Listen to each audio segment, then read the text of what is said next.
today I was about to go off to work, and they put out a notice that there is a 2 hour delay.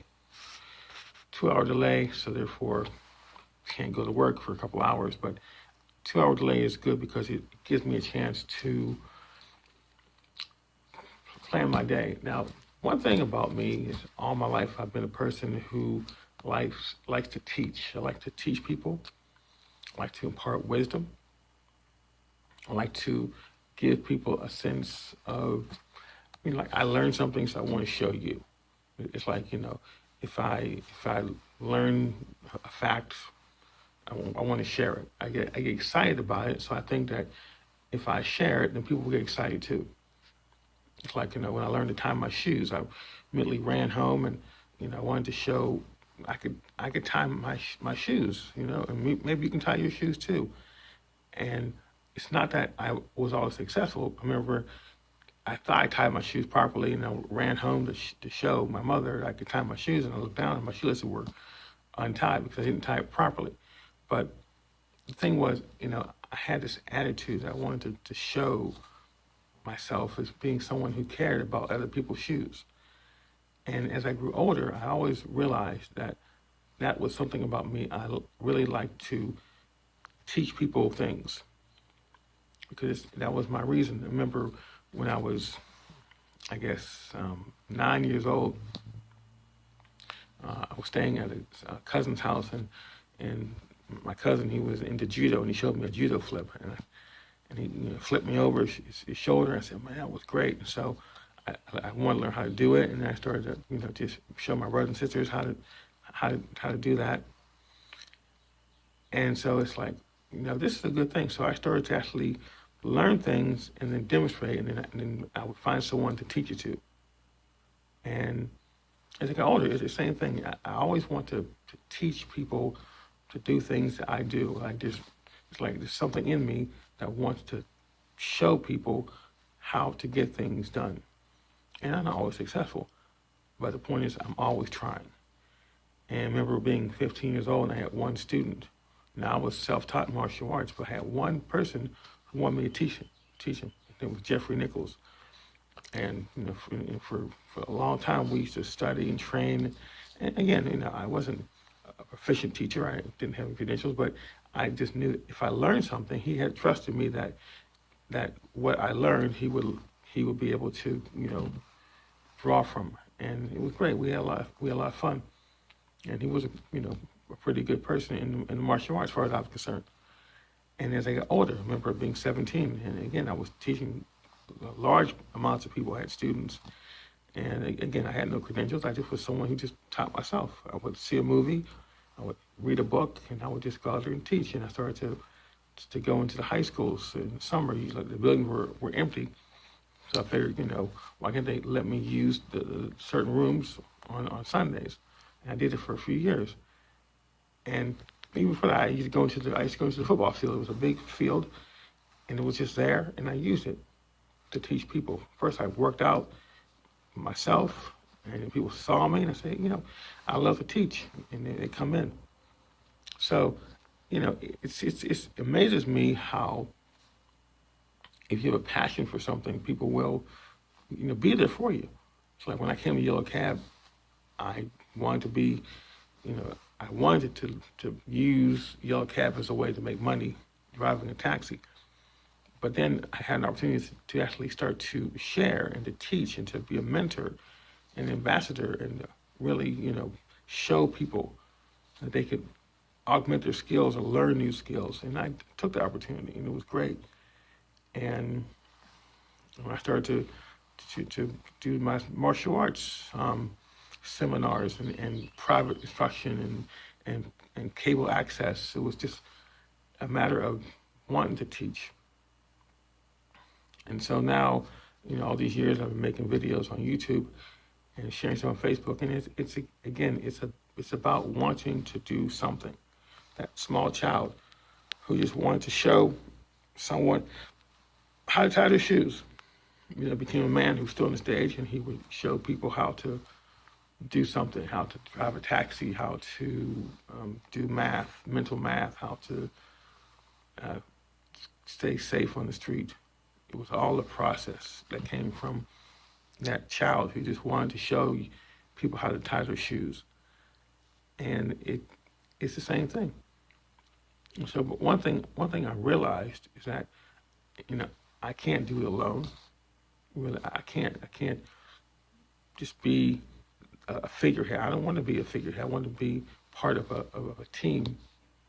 And so, you know, I'm going to do that because one thing I've never done. I've never reached out to have a partner in a strong way.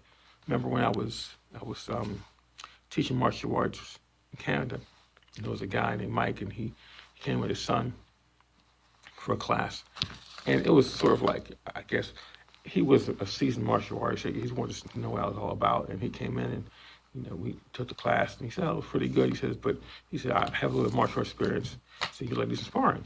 I said, "Sure, great," you know. So he came out and he put a black belt and a gi, you know, martial arts uniform. So West guy, he's something. And so, you know, we started to spar, and obviously he just wiped for me. I was definitely not anywhere near his level, but he respected me. And so after a while, he said, "You know, I can actually teach you because you're good. You just need a bit more instruction." And so he started to teach me, and it was good. But the thing about it was we had different mindsets. My mindset was to teach. His mindset was to build a structure in his martial art, and I didn't want to have like a Taekwondo class. I wanted to teach self-defense, which is a free form. And so we parted after a time of him being my teacher to being a business partner. It just didn't work out. But still, I know that there are people out there who need to do what they do and feel the way they feel about what they do. It's like if I go out there and I say to myself, I want to teach, I want to share, and I want people to derive something from that. And that's the reason why I do it. It's not about the money. It's not about success. It's not about notoriety. These things may come, but they should not be the reason that anyone gets out there. Someone says to themselves, "I want to be a star." And you can be a star at anything. I mean, you can be a star at being a criminal. You can be a star at being someone who is a teacher. You can be a star as someone who sings. You can be a star as someone who does anything. Fame is not a one vector thing. It's many things can make you famous, and being infamous is also a way of being famous. But if you say that I want to share with someone in their quest, just like, for example, if you see people like Martin Luther King or people like Malcolm X or Gandhi, they were the figurehead, but they had people behind them who were helping them to stay strong and on purpose. Or even like Muhammad Ali, he was the greatest, but he had a coach, he had a team, he sparred. There's always going to be someone with you who's going to help you to do what you need to do. And they understand the vision. They understand it's not the man, it's not the woman, it's the cause. And maybe they don't have the ability to do, like to get into the ring or to stand on stage, but they're going to support the person, and that makes them just as important to the whole process. And so that's what I'm all about. I want to really do more, speak to more people, and be more effective in what I'm doing. And it's like, I have a video that I was talking about of, how to do percentages, and it garnered over 250,000 views. And, you know, to me, to be able to say that I made a video that 250,000 people saw is incredible. But, you know, if I didn't inspire them, or let's just put it this way, I hoped that I inspired these people to not follow me, but to take what was given and move on with that energy to know that they can do more. That's success. You know, it's like if a mailman delivers you a check for $1 million, you don't follow the mailman. You take the money and you make your life better. You don't have to worry about where the guy came from and what kind of car he drove or who was he married to, or just know that this person brought you something which was valuable and it didn't come from him. It came from someplace else. That's something that you understand. The things that we bring don't come from us. They come through us, but they don't come from us. And so it's important for you to know that it's okay to be a person who delivers something to someone. It's fine. It doesn't have to be formed. It wasn't as if the mailman had to go out and make $1 million and then bring it to me. He just had to just know that, hey, this $1 million check was designated to come to my address, and legally or not, he could have said to himself, this person doesn't deserve this $1 million check. I'm not gonna give it to him, or I'm gonna take this $1 million check and cash it to my account, take it for myself. But it wouldn't have been right. It wouldn't have been right, because the thing about it was, he didn't know what he was delivering. He didn't know what value it had. He just knew that his job was to deliver. And that's the same thing with me. I don't know who I'm speaking to. I don't know what's going to be your reaction to what I say. All I know is that I'm delivering something. And I have no idea what value it is to you. I just know that my job is to deliver. But for me, my job is to teach. And I just really get a rise out of teaching and making people's lives, in my estimate, better. It's not about changing someone totally, but maybe changes do occur. It's not about trying to show myself as being anyone different, but maybe people look at me differently. But the point is, when I show anyone something, I'm saying that now you have something that you can use to make your life better, or to add on to what you're trying to do. And then now take this and share it with someone else. The biggest gift that anyone could ever tell me is that I took what you gave me and I gave it to someone else. That's the ultimate thing,